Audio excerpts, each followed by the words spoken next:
The storm was raging over New York City when someone unexpected rang the doorbell of a millionaire's apartment. Beyond the door, a secret from the past emerged in the form of a drenched and determined boy. Within minutes, the world of that successful man begins to crumble, or to be reborn. What happens next will redefine everything he believed about love, loss, and redemption. If this story interested you, don't forget to subscribe to our channel and tell us which city you're watching us from. We're continuing. I promise this will be the best story you'll ever hear in your life. The rain lashed down on London that June night. From his triplex penthouse in Kensington, Roderick Matthews watched the illuminated city through the floor-to-ceiling windows. The privileged view, which had cost him millions, was just another symbol of his success as an entrepreneur. At 45, he owned RM Developments, one of the most successful construction companies in the country. The clock struck 10:30 p.m. Roderick poured himself a whiskey while reviewing the latest company reports. The silence of the 6,000-square-foot apartment was broken only by the sound of rain hitting the windows and ice clinking in his glass. It was always like this, solitary nights filled with work and ambition, relationships, too fleeting for someone who dedicated 16 hours a day to his company. That's when the doorbell rang. The sound echoed through the apartment as something completely out of context. No one visited him unannounced, especially at that hour and in that storm. The intercom was silent, which meant someone had managed to get past the front desk without identifying themselves. Intrigued, Roderick walked to the door and looked through the peephole. He saw no one. He found it strange, but decided to open it anyway, thinking it might be a building employee. It was then that he lowered his gaze. A boy stood there, small, soaked from head to toe, trembling uncontrollably. He wore a drenched Chelsea FC shirt, denim shorts, and canvas sneakers that looked more like sponges from all the water. He carried a worn backpack on his back, and in his right hand a plastic envelope protected from the rain. "Who are you and what are you doing here?" Roderick asked, confused and irritated. The boy, who must have been about 10 years old, looked up. There was an adult determination in that childish gaze. "Are you Mr. Roderick Matthews?" "That's me." The boy took a deep breath as if gathering courage. "I'm Luke Sterling Matthews, Clara's son. And you're my father." Those words hit Roderick like a punch. Clara Sterling, a name he had buried more than 10 years ago. A brief but intense relationship when he was still building his company. She was a receptionist at one of his construction sites, beautiful, intelligent, determined. They dated for 6 months, until he had to choose between love and a golden opportunity to expand his business. He chose the latter, and never saw her again. "Impossible," he murmured, more to himself than to the boy. But, looking closely, he recognized features. The same almond-shaped brown eyes, the same face shape, the same determined chin. "My mother asked me to give you this." The boy held out the protected envelope. She passed away a week ago. Heart problem." Roderick was paralyzed, processing the information. Part of him wanted to close the door and pretend this wasn't happening. Another part, however, knew he couldn't ignore that soaked and trembling boy at his door. "Come in," he finally said, stepping aside to let him pass. "You're drenched." Luke entered, leaving a trail of water on the Italian marble floor. He seemed tiny in that immense apartment, with its artworks and designer furniture. He looked around in amazement, but without losing the dignified posture his mother had clearly taught him. "Wait here," Roderick ordered, still in shock. He went to the guest bathroom and returned with a fluffy towel. "Dry yourself. I'll get you something to wear." When he returned with a t-shirt that would fit the boy like a dress, Luke had already pulled a change of relatively dry clothes from his backpack. The organization of that small gesture spoke volumes about the upbringing he had received. "You can change in the bathroom," Roderick indicated. While the boy was changing, Roderick opened the envelope with trembling hands. Inside were a handwritten letter and some documents. He immediately recognized Clara's handwriting, delicate but firm, just like she was. "Roderick, if this letter has reached you, it's because I'm no longer here. I know you might not even remember me properly after so many years, but I never forgot." Nor could I. Luke was born 7 months after we broke up. I decided not to tell you at the time. You had made your priorities clear, and I was too proud to beg for a place in your life. I raised our son with all the love I could give. I worked 2, sometimes 3 jobs, so he would never need anything. Luke is a wonderful boy, intelligent, kind. He has as much of you as he has of me. In recent months, I discovered a serious heart problem. I tried all treatments, but my time ran out faster than I imagined. I have no family to take care of him. My parents passed away years ago. Only you are left. I'm not asking for anything. I'm just giving you both the chance I didn't give 10 years ago to get to know each other. What you do with this is your decision. The attached documents prove what should already be clear in his features. Luke is your son. Always yours, Clara. Roderick sank heavily onto the sofa. Memories. He thought forgotten resurfaced. Clara wasn't just another fling. She had been special. She was the only one who made him question, even briefly, his path of unbridled ambition.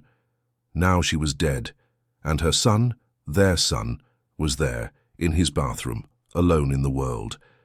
Luke returned to the living room, now in dry clothes. He seemed even smaller and more fragile. "Where are you living?" Roderick asked, trying to keep his voice steady. "I was with Mrs. Eleanor, our neighbor. She took care of me this week, but she's very old and can't keep me. She helped me find you. We looked online."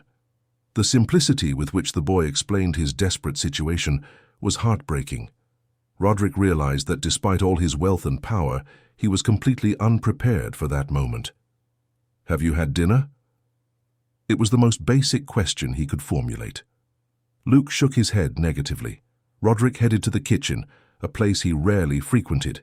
He opened the refrigerator and found only semi-prepared meals and leftover takeout. He heated a lasagna in the microwave and served it to the boy, who ate in silence, sitting at the kitchen counter. "What do you know about me?" Roderick finally asked. Luke chewed slowly before answering. "My mother told me you were a very intelligent and hard-working man, that you built buildings. She kept newspaper clippings when you appeared. She never spoke ill of you. She said you both had to go your separate ways. Clara's nobility was the same he recognized in that boy, with a gaze too serious for his age. While he accumulated millions, completely forgetting about her, she preserved his image for their son." "Where did you live?" Roderick continued, increasingly impacted by that parallel reality he had ignored. "In the East End, near the tube station. Our house is small, but my mother always kept it very tidy. I have my own room with my books and toys." The contrast between the luxury apartment they were in and Clara and Luke's reality was stark. How had that woman managed to raise such an educated and dignified boy alone, while he, with all his millions, lived an empty life? The rain continued to fall outside when Roderick realized the decision he needed to make. There was no turning back. That boy was his son. His flesh and blood was there, needing a father. Not money, not material things, but a father. "Luke, you can stay here tonight. Tomorrow we'll sort everything out." The boy nodded, with a maturity that didn't match his age. Roderick improvised a bed in the guest room, never used before. As Luke lay down, Roderick remained at the door, observing that small figure who, in a matter of hours, had completely transformed his existence. "Good night, son," he said, testing the word he had never imagined pronouncing. Luke smiled for the first time since he arrived, a smile identical to Clara's. "Good night, sir." Roderick returned to the living room and gazed at the city wet with rain. The paternity documents were on the table, along with Clara's letter. He knew, at that moment, that his life would never be the same. The doorbell that rang that night had not only announced the arrival of a visitor, it had marked the end of one era and the beginning of a completely unknown one. The dawn brought a completely new scenario for Roderick Matthews. For the first time in years, he woke up before his alarm clock, with a strange feeling that something important had changed. The memory of what had happened the night before came like a flash. There was a boy sleeping in the guest room, his son. He got up in a daze and walked down the hallway until he stopped at the bedroom door. Luke was sleeping soundly, curled up in the king-size bed that seemed to swallow him. Beside the bed on the floor was the worn backpack, probably containing everything the boy had brought from his previous life. Roderick grabbed his phone and called his assistant. "Amanda, cancel all my appointments for today and the week. A family emergency has come up." "Family emergency, sir?" The voice on the other end sounded confused. In 15 years of working for Roderick Matthews, she had never heard that expression. "That's right. And I need you to do me another favor. Contact Dr. Maxwell and ask him to come to my apartment today as soon as possible." He hung up and went to the kitchen. The last time he had prepared breakfast for someone must have been about 20 years ago, when he still lived with his parents in the outskirts of Croydon. Before becoming the construction magnate, Roderick was just the son of a bricklayer and a seamstress, with a dream too big for the neighborhood where he was born. He opened the refrigerator and stated the obvious. There was nothing appropriate for a child, only leftover Japanese food, some overripe fruits, unsweetened natural yogurt and imported coffee. He improvised what he could: toast with butter, orange juice, fortunately he had some in the fruit bowl, and scrambled eggs. When he finished, he heard a noise behind him. Luke was standing at the kitchen door, already dressed, hair-combed, with the posture of someone waiting for instructions. "Good morning," the boy said, not knowing what to call him. "Good morning, Luke. I made breakfast. I don't know if it's good. I haven't cooked in a long time." The boy sat at the kitchen table, observing everything with curious eyes. He ate slowly, with good manners, clearly taught by Clara. "At our house, I used to help my mother make breakfast on weekends," Luke commented, breaking the silence. "She worked so hard that I wanted her to rest on Saturday and Sunday." Every mention of Clara was like a small prick in Roderick's chest. The image of that woman whom he had known young and full of dreams, raising a child alone while working exhaustively, contrasted with his own trajectory of success built at the cost of sacrificed relationships. "And what did you do together besides breakfast?" Roderick asked, genuinely interested in knowing the life his son had had until then. "On Sundays we would go to Hyde Park. My mother would bring bread for us to feed the ducks. Then we would stop by the local library, and I could choose 2 books to read during the week." The boy's eyes sparkled with the memories. "And when she wasn't too tired, we would play football on the pitch near our house." "Your mother played football with you?" Roderick couldn't hide his surprise. Luke smiled, the first genuine smile since he arrived. "She was good. She said that when she was younger she played on the neighborhood team. She taught me how to take free kicks just like Ronaldo." The conversation was interrupted by the doorbell. It was Dr. Maxwell, Roderick's lawyer for over a decade. "Luke, I need to talk to this gentleman. Can you stay in the living room for a bit? There's a television there." The boy nodded and left the kitchen politely. Roderick noticed how he walked as if he were always trying to occupy the least amount of space possible. "So, Roderick, what's the emergency that couldn't wait?" the lawyer asked, settling in with his leather briefcase. "That boy in the living room is my son." The words came out more easily than Roderick imagined. The lawyer's eyes widened behind his glasses. "What do you mean? You never mentioned having a child." "Because I didn't know. His mother, a woman I was with more than 10 years ago, recently passed away. He showed up at my door last night with documents proving paternity." Roderick handed the lawyer the envelope with the documents Clara had left. There was Luke's birth certificate, which stated, "Father unknown," medical exams that could be used for a DNA test, and the handwritten letter. There were also documents from Clara's recent hospitalization and her death certificate. "I want to acknowledge paternity immediately and obtain legal custody of him," Roderick declared, with a certainty that surprised even himself. The lawyer flipped through the documents, analyzing them carefully.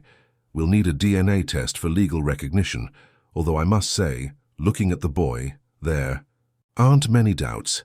He's the spitting image of you." While they discussed the legal procedures, Roderick kept an eye on the living room, where Luke was sitting on the sofa, quiet, leafing through an architecture magazine instead of watching television. "And what about the adjustment?" the lawyer asked. "You know that having a child requires huge changes, don't you? School, routine, daily care. Your life will be turned upside down." Roderick hadn't thought about the practical details yet. His house had absolutely nothing a child needed. He himself didn't know the first thing about fatherhood. "I'll manage," he replied, determined. "Hire whoever is necessary. A housekeeper, a driver to take him to school, private tutors." The lawyer interrupted him with a gesture. "Roderick, you don't understand. It's not just about outsourcing care. This boy lost his mother. He needs a father, not a team of employees." Those words hit Roderick deeply. He had always solved problems with money and delegation, but being a father was something no one could do in his place. After the lawyer left, Roderick sat next to Luke in the living room. "We have a lot to sort out. First, we need to get your things. You have more clothes and personal belongings at your house, right?" Luke nodded but seemed worried. "What's wrong, you can tell me," Roderick encouraged. "It's just, where will I stay? You work all day, right? Mrs. Eleanor said you're a very busy man." The question was simple, but the answer implied a monumental change in Roderick's life. "You'll stay here with me. And don't worry about my work. I have a lot of competent people at the company who can take care of things while we adapt." Luke's eyes widened. "You're not going to send me to a boarding school?" "Of course not. Why would I do that? It's just that at school there's a boy whose father is a famous lawyer. When his mother left, his father sent him to a prestigious boarding school in the Cotswolds. He only sees his father during holidays." The sincerity of the concern touched Roderick. How frequent must this reality be for it to be a 10-year-old's first fear? "Luke, I'm not sending you anywhere. You're my son. Your place is with me." The relief on the boy's face was visible. At that moment, Roderick's phone rang. It was the building's reception, informing him that an elderly lady named Mrs. Eleanor was looking for Luke. Minutes later, Mrs. Eleanor was in the living room. She was a black woman in her 70s, with white hair tied in a bun, lively and piercing eyes. She dressed simply but with dignity. Her gaze assessed Roderick from head to toe without hiding her distrust. "So you're Luke's father," she said, after the initial greetings. "Clara told me about you over the years." "I hope she spoke well," Roderick replied, trying to break the ice. "She spoke enough." Mrs. Eleanor's tone made it clear that she knew exactly how Roderick had abandoned Clara. "I came to see how the boy was, and to bring some of his things." She handed him a bag with some school notebooks, a photo album, and an old teddy bear, clearly much loved. "Pingo!" Luke exclaimed, picking up the teddy bear. "I forgot him." "Clara did everything for this boy," Mrs. Eleanor continued, looking Roderick in the eyes. "She even had 3 jobs, you know. Supermarket cashier in the morning, receptionist in the afternoon, seamstress at night. Also, he could have a dignified life. I never heard her complain, not even when the illness started." Roderick felt the weight of those words. While he built his empire, Clara sacrificed herself in 3 jobs to raise the son he didn't even know he had.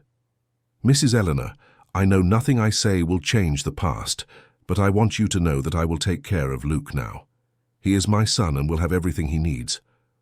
The old woman studied him for a few more seconds before replying. "It's not things he needs most, Mr. Matthews. It's presence. It's knowing he's not alone in the world." Before leaving, Mrs. Eleanor hugged Luke for a long time and whispered something in his ear that made the boy smile and nod. Then, surprising Roderick, she also hugged him. "Clara always believed you were a good man despite everything.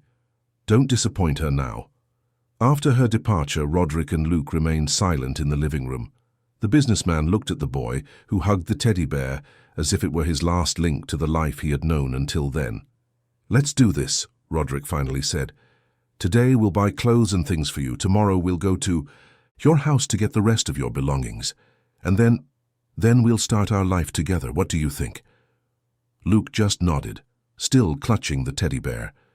At that moment, Roderick understood that the money he had accumulated over the years meant nothing compared to the challenge ahead, learning to be a father to a boy who had just lost everything he knew.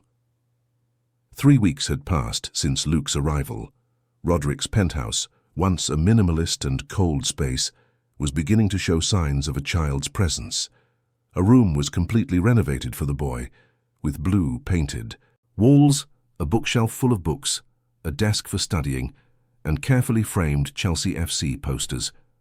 Roderick had hired a team that transformed the space in record time, but it was Luke who insisted on bringing his most precious objects from the East End, besides the teddy bear Pingo, a collection of miniature cars he had assembled with his mother, books worn from constant use, and, especially, the photographs.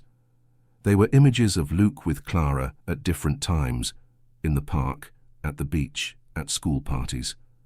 In all of them they both smiled, forming an inseparable pair. That Saturday morning, as they prepared breakfast together, a new tradition they were establishing, Roderick watched his son carefully set the table. "Have you always been so organized?" he asked. Luke placed the cups perfectly aligned before answering. "My mother said it doesn't matter if we have little. The important thing is to take good care of what we have." He paused. "Our house was small, but every Sunday we would clean everything and make it beautiful. She said our house was our castle." Roderick felt a pang in his chest. Every time Luke mentioned Clara, it was like discovering a new facet of that woman he had abandoned. The Clara he had known was cheerful, dreamy, full of plans. The Clara who emerged from Luke's stories was a warrior, a devoted mother who had transformed limitations into life lessons for her son. "Luke," Roderick began as he poured orange juice, "tell me more about your mother. What was she like day to day?" The boy seemed surprised by the interest, but his eyes sparkled with the opportunity to talk about Clara. "She woke up at 5 every day, even in the cold. She'd make our breakfast and pack my lunch for school. Then she'd go to her first job. Even when tired, she always asked about my homework when she came back. And on Sundays, she'd sing while tidying the house. She had a beautiful voice." "She sang? I didn't know that." "Samba. She loved Cartola and Clara Nunez." Luke smiled, remembering. "On my birthday, she always took the day off, no matter what. It was our special day." Images of Clara singing while caring for her son, juggling jobs to be present at important moments, built up in Roderick's mind. The guilt that had already accompanied him since Luke's arrival intensified. "You miss her a lot," he stated more than asked. Luke nodded, lowering his gaze to his plate. "Sometimes, at night, I forget she's not here anymore. I wake up and for a second I think I'm in our house in the East End, that she's going to come into my room to wake me up for school." Roderick didn't know what to say, how to console a pain that he, indirectly, had helped create. If he hadn't abandoned Clara, perhaps they would have formed a family. Perhaps she wouldn't have had to work so hard. Perhaps her health wouldn't have deteriorated. "I wish I had known her better," he finally said. "Been there for both of you." It was the first time he had admitted aloud the regret that consumed him. Luke looked at him with a wisdom beyond his years. "My mother said life is made of choices, and each choice leads to a different path. She wasn't angry about her path." The maturity of that answer left Roderick speechless. How could a 10-year-old have such an understanding of life? The answer lay in the stories he told. He had been raised by an extraordinary woman who had transformed difficulties into lessons of resilience. After breakfast, Roderick surprised Luke with a proposal. "How about we visit your old house today? We can pick up more of your things, and you can show me the places that were important to you." The boy's eyes lit up. "Can we visit Mrs. Eleanor too and go to Hyde Park?" "Of course. This is your day. You're the guide." Hours later, Roderick's Porsche, a vehicle completely out of context, parked on the narrow street of the East End. Clara and Luke's house was at the end of an alley, a simple 2-room construction painted yellow. When they entered, Roderick felt the impact of seeing where his son had grown up. The contrast with his millionaire penthouse could not have been greater. Everything there was simple, but impeccably clean and organized. There were plants in the windows, colorful handmade curtains, and photos everywhere. On the wall of the small living room, a mural with Luke's school reports, all with exemplary grades. "My mother kept all my schoolwork," the boy explained, showing a drawer full of drawings and essays. "She said I would be a writer one day." In the single bedroom of the house there were 2 beds, a small one clearly Luke's with a Chelsea FC bedspread, and a single bed where Clara slept. On the dresser, a photo frame with her picture, young, smiling, with baby Luke in her arms. Roderick picked up the photo frame. Clara was beautiful, exactly as he remembered her, but there was something different in her eyes, a sparkle of happiness he didn't recognize from the time they were together. It was a mother's gaze at her child. "Can I take this photo?" Roderick asked, his voice choked. Luke nodded. "I have others, and I think she would like you to have one." While Luke collected a few more belongings, including a photo album and a small wooden box he said contained treasures, the doorbell rang. It was Mrs. Eleanor, who, seeing the car parked on the street, had come to check. "I came to see how things are," she said, looking at Roderick with interest. "Is Luke adapting well to the rich life?" There was a teasing tone in her voice, but also genuine concern. "We're adapting to each other," Roderick replied honestly. "He's an amazing boy." "That's Clara's doing. She raised that boy with a dignity that many rich people can't teach their children, even with all their advantages." As Luke finished organizing his things, Roderick and Mrs. Eleanor sat on the small porch of the house. "Mrs. Eleanor, how did Clara get sick?" "Luke only told me it was a heart problem." The old woman sighed deeply before answering. "It started about 2 years ago. She collapsed at work. They discovered a severe cardiac arrhythmia. She needed a pacemaker, but the NHS had a huge waiting list. She waited and waited, continuing to work because she had no choice. When she finally got the surgery, the condition had worsened significantly." Roderick felt as if he had been punched in the stomach. While he spent fortunes on frivolities, Clara was slowly dying, waiting for a procedure he could have paid for without even noticing the difference in his bank account. "Did she never think of looking for me, to at least help financially?" Mrs. Eleanor looked at him with a mixture of compassion and reproach. "Clara had a lot of pride. She said you had chosen your path and she hers. She only decided Luke should meet you when she knew she didn't have much time left. She said the boy deserved to know where he came from, and deep down I think she always believed you would be a good father if you had the chance." Those words weighed heavily on Roderick. Clara's trust, even after everything, was a gift he didn't deserve. "I will honor that trust, Mrs. Eleanor. I promise you, I will be the best father I can be for Luke." The old woman smiled, the first genuine smile she had directed at him. "You're on the right track, Mr. Matthews, coming here today, getting to know the life they led that shows you truly care." Luke returned with a full backpack and the small wooden box carefully wrapped in a scarf. "I'm ready." After saying goodbye to Mrs. Eleanor, with a promise that they would return to visit her regularly, Roderick and Luke headed to Hyde Park. It was a sunny Saturday and the park was full of families enjoying the day. They walked to the lake, where Luke said he used to come with his mother to feed the ducks. Sitting on a bench in the shade of a leafy tree, the boy opened the wooden box he had brought. Inside were small treasures, a simple necklace that had belonged to his mother, some seashells collected on a rare trip to the beach, a cinema ticket from the first movie they watched together, and, to Roderick's surprise, a small envelope. "This is for you, sir," Luke said, handing him the envelope. "My mother left it with her things. She said if I ever found you, I should give it to you." With trembling hands, Roderick opened the envelope. Inside was an old photo of him with Clara, smiling, embracing in front of one of his construction company's first developments. On the back, Clara's delicate handwriting, "Remember when we were just two dreamers. I hope you've achieved your dreams. I achieved mine. Our Luke." A tear rolled down Roderick's face before he could stop it. Luke, noticing the emotion, placed his hand over his. "It's okay, Dad. She always said tears cleanse the soul." It was the first time Luke had called him Dad, and the impact of that 3-letter word was overwhelming. At that moment, sitting on a park bench with his son, Roderick understood that all the buildings he had built, all the millions he had accumulated, were worth nothing compared to this bond that was now beginning to form. "Luke," he said, when he managed to regain his voice, "I want to do something in your mother's memory, something that honors who she was and helps other people like her. Do you have any ideas?" The boy reflected for a moment before answering. "She always wanted to help working mothers who had no one to leave their children with. She said if she had money, she would build a nursery in the neighborhood."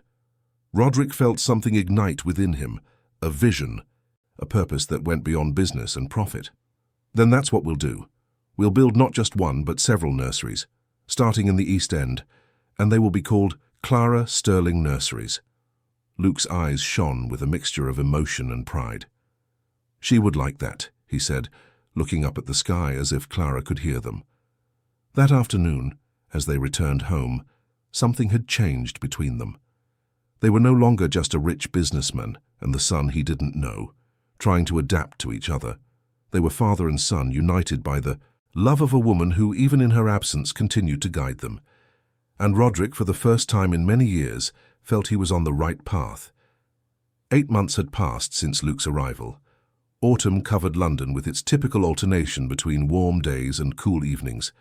In the penthouse that was now truly a home, Roderick reviewed the plans for the first Clara Sterling nursery, which would be inaugurated in the East End the following month.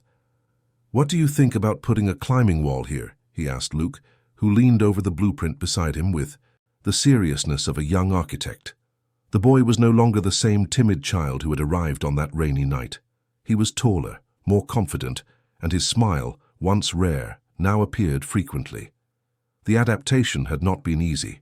There were nights of crying, days of silence, moments of anger and confusion, but together they were building something special.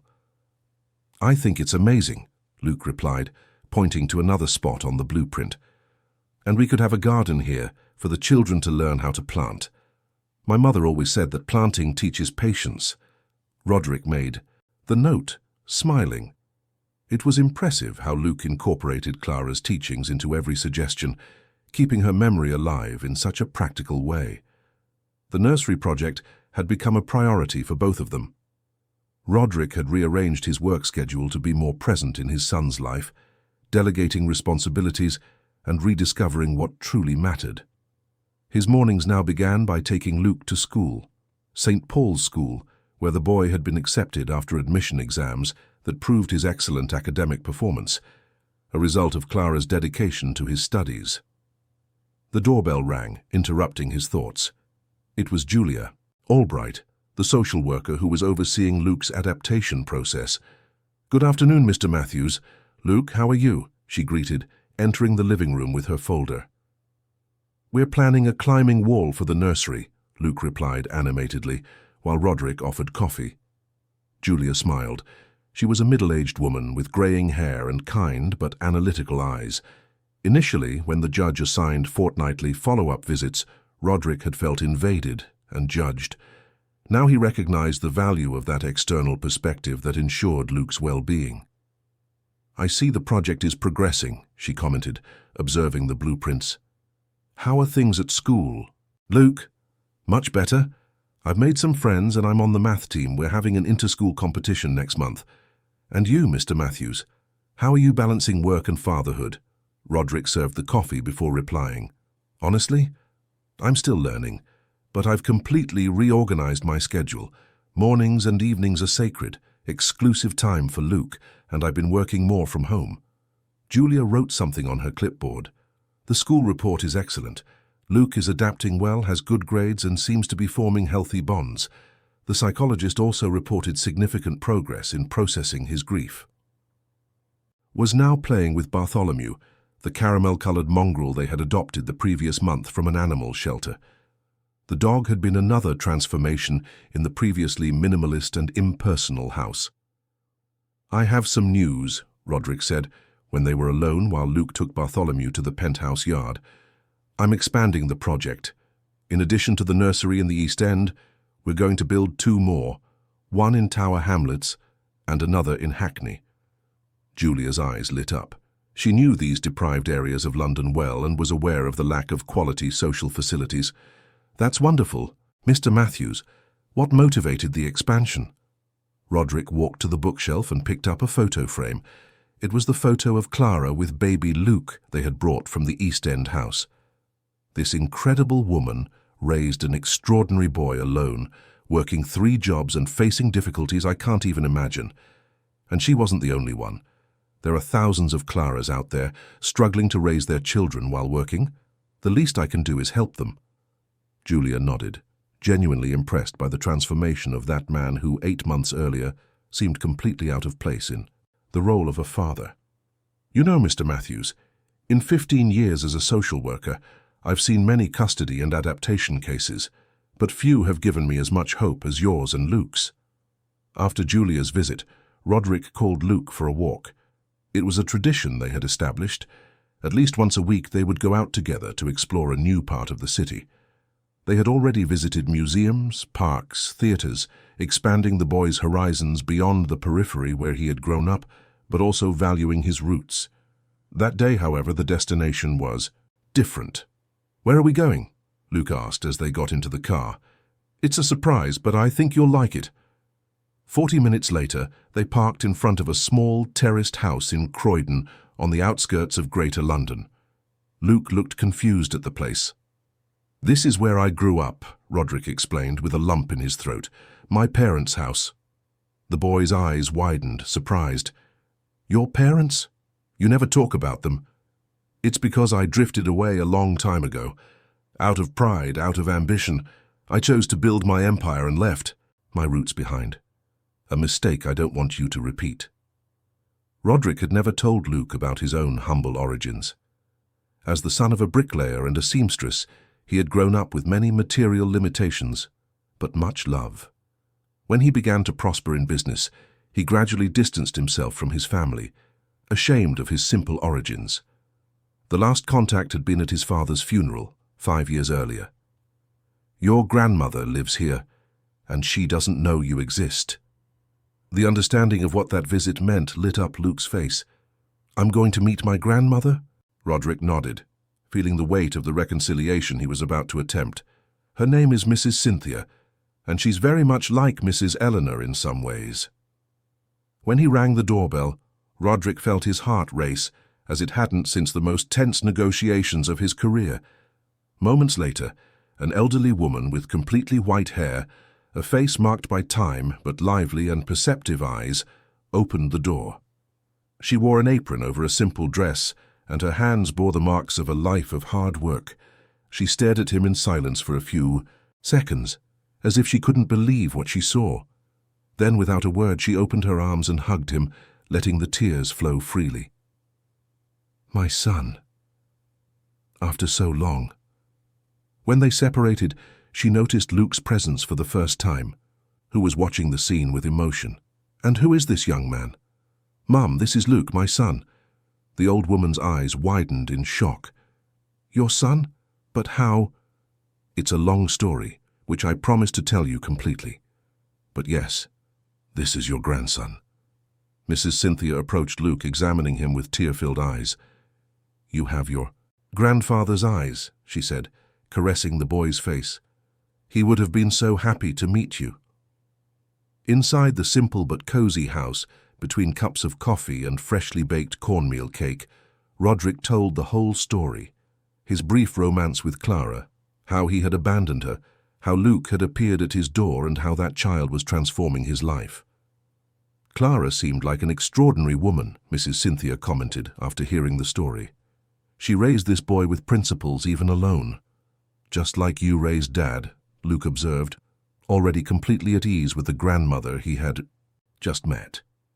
Mrs. Cynthia smiled, surprised by her grandson's perception. "It's true. After your grandfather got sick, I had to raise your father practically alone. I worked day and night so he could study." Roderick felt the weight of history repeating itself. His mother, like Clara, had sacrificed herself to give him opportunities she didn't have. And how had he repaid her? By distancing himself when he achieved success. "Mum, we're building nurseries for working mothers in deprived areas. They'll be called Clara Sterling Nurseries, in honor of Luke's mother. And I'd like you to help us think about the project. No one understands the needs of a working mother better than you." Mrs. Cynthia's eyes sparkled. "It would be an honor, my son. And I think it would be good for this boy to learn a little more about our family history, too." They spent the rest of the afternoon exploring photo albums and old stories. Luke was fascinated to discover that his grandfather, Roderick's father, had worked on the construction of some of London's most iconic buildings. "It was by watching my father at construction sites that I fell in love with building," Roderick admitted. "He was a master at the art of raising perfectly aligned walls." "And now you build entire buildings," Luke commented proudly. Yes, but you know what I've realized? That building relationships is much harder and much more important. At the end of the visit, Mrs. Cynthia insisted they return for Sunday lunch. I'll make that feijoada you loved, she told Roderick. Then, turning to Luke, and you, young man, will tell me all about this math competition.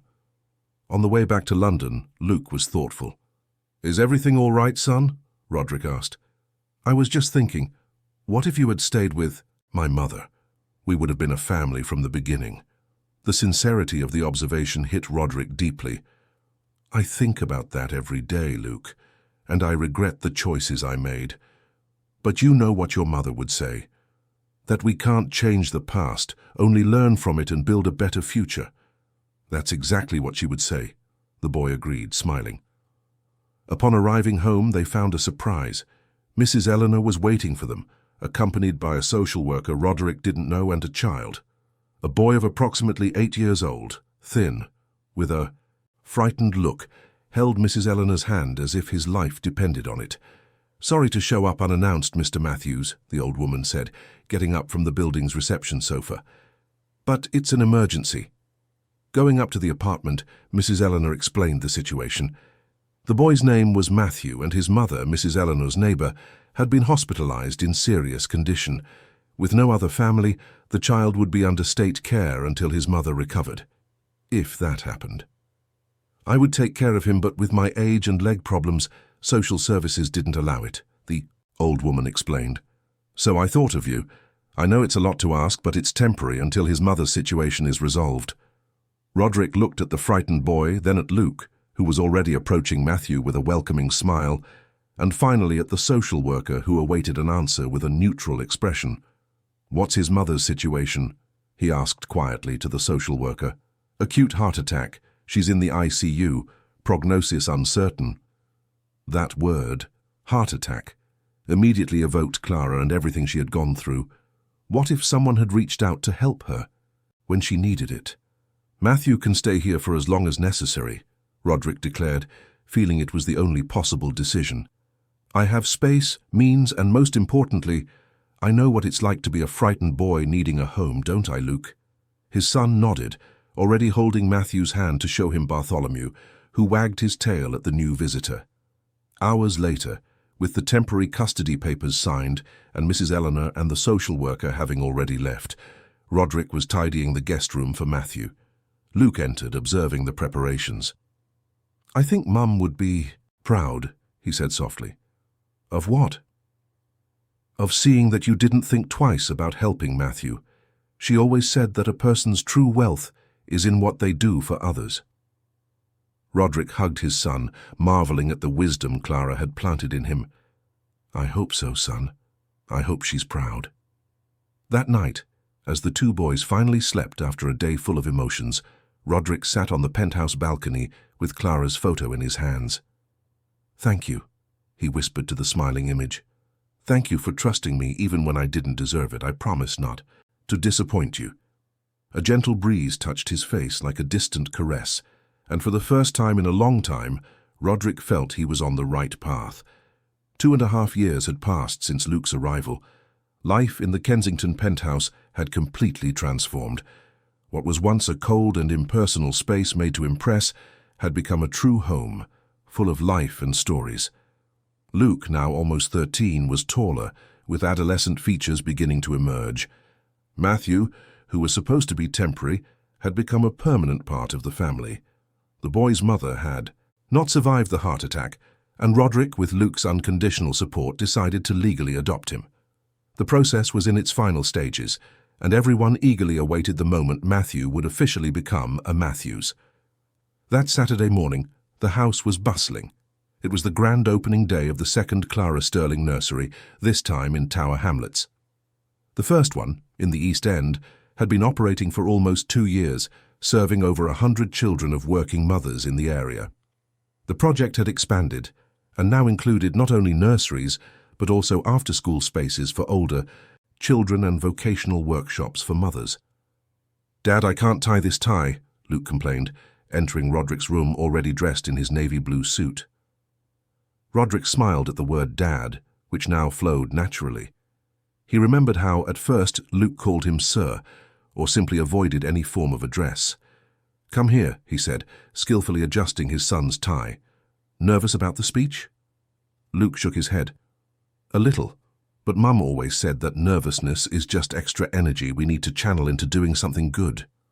Roderick always got emotional when Luke mentioned Clara.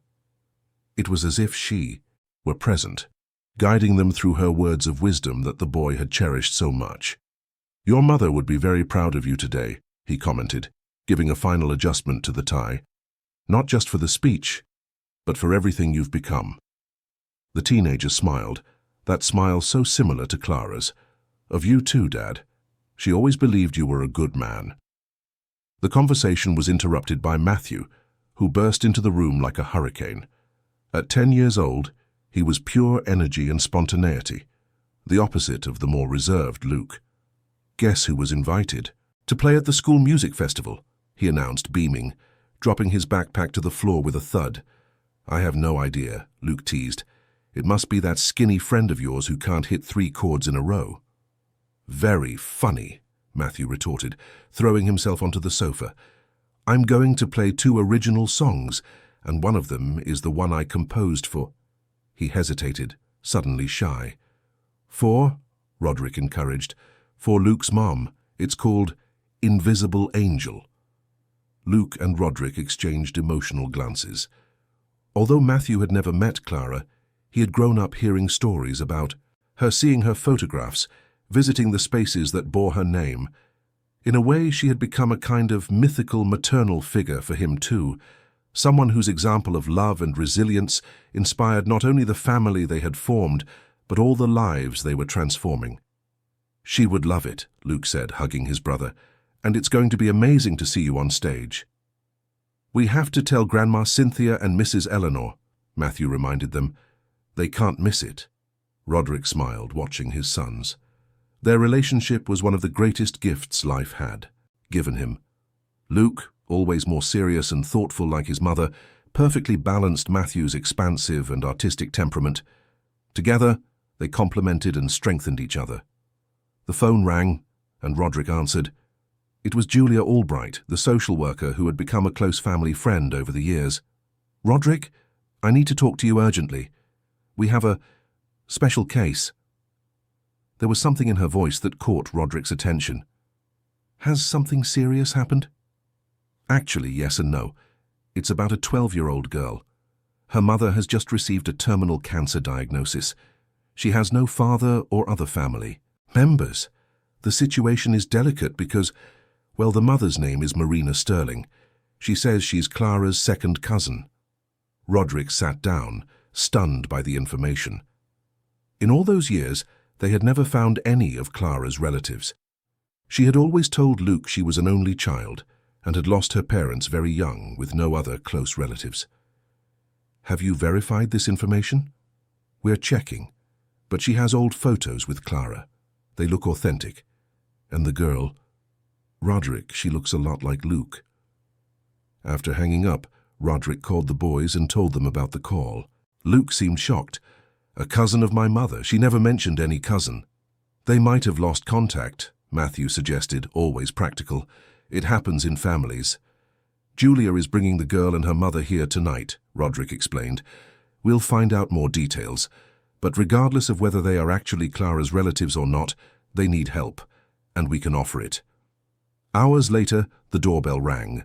Julia entered, accompanied by a thin, pale woman, visibly debilitated, and a 12-year-old girl with large, expressive eyes, who looked at everything with curiosity, mixed with apprehension. "Roderick, Luke, Matthew, this is Marina. Sterling and her daughter Gabriella," Julia introduced. The resemblance between Gabriella and Luke was undeniable, the same almond-shaped eyes, the same face shape. But there was more. Certain mannerisms, the way she tilted her head when curious, reminded Roderick of Clara in a way that sent a shiver down his spine. After the initial introductions and settling into the living room, Marina began to tell her story. Her mother and Clara's mother were cousins, which made them second cousins. They had grown up together in Bristol until adolescence when Clara's family moved to London. They kept in touch by letters for some time but eventually lost touch with each other. Years later, by coincidence, I also came to London. I found Clara by chance on a bus. She was pregnant with you, she said, looking at Luke. We talked, exchanged phone numbers, but soon after she changed her number and I lost contact again. I learned she had passed through a news report about the inauguration of the first nursery. I recognized the name and photo immediately. While her mother spoke, Gabriella observed Luke with interest. There was so much to unite those two young people. Distant blood, ties, but also the shared experience of children about to lose their mothers too young. "Why did you look for us now?" Roderick asked, trying to keep his voice neutral. Marina lowered her eyes, visibly uncomfortable. "I received a difficult diagnosis. Advanced stage cancer. Doctors say I have a few months." Her voice faltered. "I have no one to take care of Gabby when I'm gone. I thought of you because, well, you seem like good people. What you did in Clara's memory, the nurseries, the institute, I thought maybe—" She couldn't finish, but it wasn't necessary. Everyone in the room perfectly understood what she was asking. Luke was the first to react. He approached Gabriella and sat beside her. "Do you like to read?" he asked gently. The girl nodded shyly. "Me too. What's your favorite book?" "Harry Potter," she replied in a low voice, "but I like all kinds of stories. I have all the Harry Potter books in my room. Want to see?" The girl's face lit up, and she looked at her mother, asking for permission. With an emotional smile, Marina nodded. Luke took Gabriella to see his book collection, leaving the adults to talk. Matthew, sensitive to the heavy atmosphere, also discreetly withdrew, claiming to have homework to finish. Alone, Roderick, Julia, and Marina could talk openly. "I understand if you don't believe me," Marina said, with dignity despite her physical fragility. "I can't prove our kinship beyond these old photos, and I also understand if you can't or don't want to take responsibility for Gabby. I just ask that if that happens, you help find a good family for her. She's a special girl." Roderick observed the woman in front of him. Regardless of whether she was truly Clara's cousin or not, she was. A desperate mother trying to secure a future for her daughter. How could he deny help when he himself knew what it was like to find a child who needed a father? "Marina, I don't know if you are really Clara's relatives. We can do DNA tests to confirm if you wish. But that doesn't matter. What matters is that Gabriella needs a family, and we can be that family." The woman's eyes filled with tears. "You would do that, even without being sure of our kinship. 7 years ago, a boy knocked on my door on a rainy night. He completely transformed my life. 3 years later, another boy needed a home, and we welcomed him. Gabriella will be welcome in our family if you allow it." Marina cried openly, a cry of relief and gratitude. "Thank you. You can't imagine the weight you're taking off my heart." That same night, after Marina and Gabriella left, with the promise to return the next day, Roderick gathered Luke and Matthew for a serious conversation. "Boys, I need your honest opinion about welcoming Gabriella. It will be a significant change for our family, and I want everyone to be comfortable with the decision." Luke was the first to speak. "Dad, there's nothing to discuss. She's family, whether by blood or not, and even if she wasn't, we need to help her. It's the right thing to do." "I agree with Luke," Matthew said with his usual spontaneity. "Besides, I've always wanted a sister." Roderick smiled, proud of the men his sons were becoming. "Well, then it seems the Matthews family is getting another member, and we'll need to be united to help Gabriella cope with what's to come." The following months were intense. Marina's health deteriorated rapidly, and Gabriella began to spend more and more time at the Matthews house. Roderick hired the best doctors to ensure Marina received all possible comfort in her final days. Luke, despite the hustle of his first year in medical school, dedicated time to talking with Gabriella, understanding like no one else what she was going through. Matthew, with his contagious energy, managed to bring smiles to her even on the most difficult days. Mrs. Cynthia and Mrs. Eleanor, the two matriarchs of the family, also immediately embraced Gabriella. Mrs. Cynthia taught her to make homemade bread on Sundays, while Mrs. Eleanor told her stories about Clara, creating a connection between the girl and this figure who, even without ever having met, she began to admire.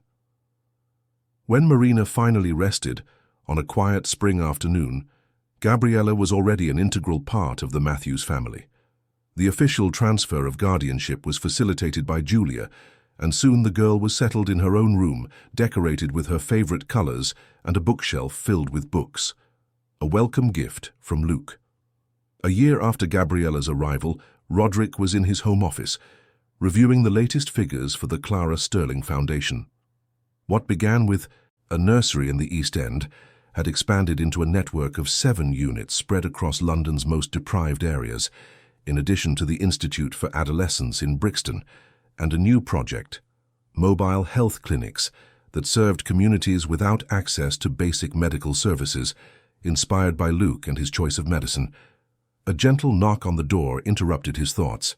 It was Gabriella, now 13, holding a notebook. "Can I talk to you for a minute, Uncle Roderick?" she asked, still shy about calling him Dad, although he had told her countless times she could do so when she felt ready. "Of course, Gabby, come in." The girl sat in the chair in front of the desk, nervous. "I have a school project. We need to write about someone we admire, someone who changed the world in some way. I wanted to write about Clara." Roderick felt a warmth in his chest. "I think that's a wonderful idea. But I need more information. Luke told me many stories, and Mrs. Eleanor too, but I wanted to know what she was like from your perspective. How you met, what she was like before I was born." It was the first time Gabriella had shown interest in learning more about Clara directly from him. Roderick pushed aside the papers and gave the girl his full attention. "Clara was the most authentic person I've ever met. When we met, I was starting my construction company. I was ambitious, driven, believed that only professional success mattered. She worked as a receptionist at one of the construction sites. What first caught my attention was her smile, sincere, luminous. Then, her intelligence. She read a lot, knew a little about everything, had strong, well-founded opinions." Gabriella listened attentively, taking occasional notes. "We dated for 6 months. They were the happiest months of my life until then, although I didn't realize it at the time. She showed me a world beyond work and money. She took me to poetry readings, to samba gatherings, introduced me to friends from different realities." "So why did you break up?" Gabriella asked with the characteristic frankness of her age. Roderick sighed. It was a question he still asked himself, even after so many years. "Because I was a fool. A business opportunity arose that would require me to move temporarily to Manchester. Clara couldn't come. She had her sick mother to take care of at the time. Instead of finding a middle ground of fighting for our relationship, I chose the easiest path. I prioritized work, as I always had. It was the biggest mistake of my life." "Did you regret it, even before you knew about Luke?" The question was insightful, and Roderick appreciated the girl's emotional intelligence. "Yes, I regretted it. There were many nights when I thought about looking for her, apologizing, trying again. But time passed, pride got the better of me, and life took its course. It was only years later, when Luke appeared at my door, that I realized the magnitude of what I had lost." Gabriella nodded, understanding. "And how did she change your life?" Roderick reflected for a moment. "Clara taught me, even without being present, what truly matters in life. Through Luke, through everything that happened afterwards, I learned that success is not measured by money or power, but by the positive impact we have on the lives of others. And that is what we try to honor every day with the Foundation's work." The girl smiled, satisfied with the answer. "Thank you, Uncle Roderick. I think I have enough material for my project now." Before leaving, however, she hesitated at the door. "You know, sometimes I feel like I know Clara, like she's my real aunt, even if we might not actually be related." "Gabriella, family isn't just blood. It's connection, it's care, it's presence. Clara taught us that. And I'm sure that wherever she is, she considers you part of the family as much as Luke, Matthew, me, Mrs. Cynthia, and Mrs. Eleanor." The girl smiled, her eyes shining. "Thank you, Dad." It was the first time she had called him that, and the impact of that single word was immense. Roderick hugged her, emotional, feeling that another piece had found its place in the mosaic his life had become. 2 weeks later, the entire family gathered for a special event, the inauguration of the 8th Clara Sterling Nursery Unit, this time in Peckham. Luke, despite his busy university schedule, made sure to be present. Matthew brought his guitar for a special performance. Mrs. Cynthia, more energetic than ever at 80, personally coordinated the buffet. Mrs. Eleanor, though already having difficulty moving, wouldn't miss the event for anything. And Gabriella, eager, held her school project about Clara, which had received top marks and would be permanently displayed in the new unit. As he watched his family gathered, Roderick felt a deep sense of peace and gratitude. Life had given him a second chance, to be a father, to be a son again, to make a difference in the world. All thanks to a knock on the door on a rainy night 7 years earlier. On the improvised stage, after the formal speeches, Matthew picked up his guitar. "I want to sing a special song today. It's called Invisible Angel, and it's dedicated to someone I never met personally, but who changed my life and the lives of many other people. Clara Sterling, this is for you." As the soft melody filled the air, Roderick closed his eyes for a moment. He visualized Clara as he had last seen her, smiling, full of life and hope. He imagined what she would say if she could see everything that had happened since then. The nurseries, the institute, the reunion with his mother, Matthew's adoption, Gabriella's arrival, the man Luke had become, the man he himself had become. He felt a hand on his shoulder and opened his eyes. It was Luke, now almost his height, with his mother's same smile. "She would be proud," the young man said, as if reading his thoughts. "Of all of us." "Yes," Roderick agreed, hugging his son, "and that's what matters." At that moment, surrounded by his improbable and perfect family, Roderick Matthews fully understood what Clara had always known, that love is the most transformative force that exists, and that a simple knock on the door can change not just one life, but create a legacy of love that multiplies and extends far beyond what we could imagine. End of story. Dear listeners, we hope the story of Roderick, Luke, Matthew, and Gabriella has touched your hearts. To continue this emotional journey, we have prepared a special playlist with equally captivating stories. Find it here by clicking on your left. If you like this story, don't forget to subscribe to our channel and like the video. Every day we bring unique stories that explore the complexity of life and the transformative power of love. Don't miss our upcoming content. We await you in the comments.